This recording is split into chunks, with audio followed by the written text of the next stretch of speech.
Device කියන එකේදී අපි කරන්න ඕනේ අපි දැන් මේ මැෂින් එකට කලින් අපි රිසීවර් එක ඔන් කරලා තිබුණොත් ඒ කියන්නේ අපි software එකට එනකොට අපේ රිසීවර් එක ළඟ කොහේ හරි ඔන් වෙලා තියෙනවා නම් මෙයා අර ඔටෝ කැරකිලා මෙයා අන්තිමට කනෙක්ට් වෙලා ඉන්න මැෂින් එක ඔටෝම කනෙක්ට් කරගන්නවා.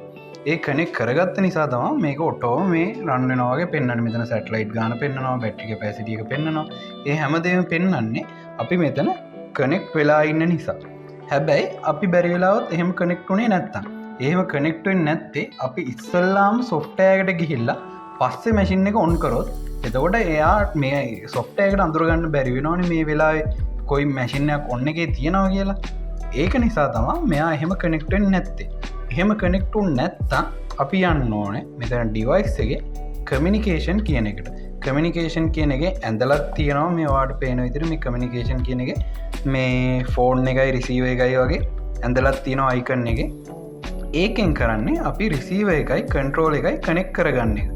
අපි මෙතනින් ගිහිල්ලා මෙතනින් මම දැන් කනෙක්ට් වෙලා තියෙන එක ස්ටොප් කරන්න ඉස්සෙල්ලා මෙතන අපිට මේ වෙලාවේ available bluetooth device ටික. මෙතනින් අපිට අපේ serial number එක තියෙන එක ටච් කරලා මෙතනින් connect කියන එක දෙන්න තියෙනවා. එතකොට මෙයා කනෙක්ට් වෙනවා මැෂින් එකත් එක්ක. කනෙක්ට් වුණාම අපිට පෙන්වනවා ආපහු සැටලයිට් ගානයි ඒ දේවල් ටික.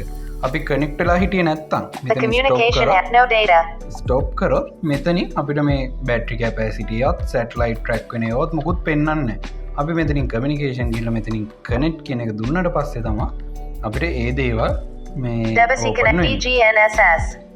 එතකොට දැන් මෙතනින් පෙන්වනවා අපේ සැටලයිට් එකයි බැටරි කැපැසිටි ඒ දේවල් ටික හැමදේම මෙතනින් පෙන්වනවා. එතකොට කනෙක්ට් වෙච්ච ගමන්ම මෙයාගේ මෙතන පෙන්වන මේ බැටරි එක මෙතන මේ 60% කියලා පෙන්වන බැටරි එක පෙන්වන්නේ අපේ GNSS රිසීවර් එකේ. ඊට පස්සේ මෙතන උඩම තියෙනවා 80 ගාණක් 80 ගාණක් තියෙන මේ 83ක් තියෙන මේ එක පෙන්වන්නේ අපේ කන්ට්‍රෝල් එකේ බැටරි එක. ඊට පස්සේ අපිට මෙතනින් පෙන්වනවා අපිට මේ වෙලාවේ අහුවෙන සැටලයිට් ටික සැටලයිට් වර්ග ටික. එතකොට මෙතන මම දැන් ඇතුළේ ඉන්න නිසා ගොඩාක් සැටලයිට් නැහැ.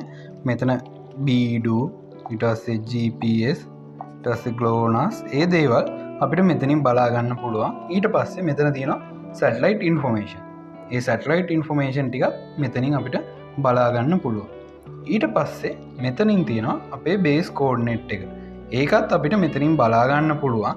ඊට කලින් අපි අපේ බේස් එක සෙටප් කරගෙන ඉමු. ඒ කියන්නේ අපි මොන බේස් එකකටද කනෙක්ට් වෙන්නේ කියන එක අපි සෙටප් කරගෙන ඉමු.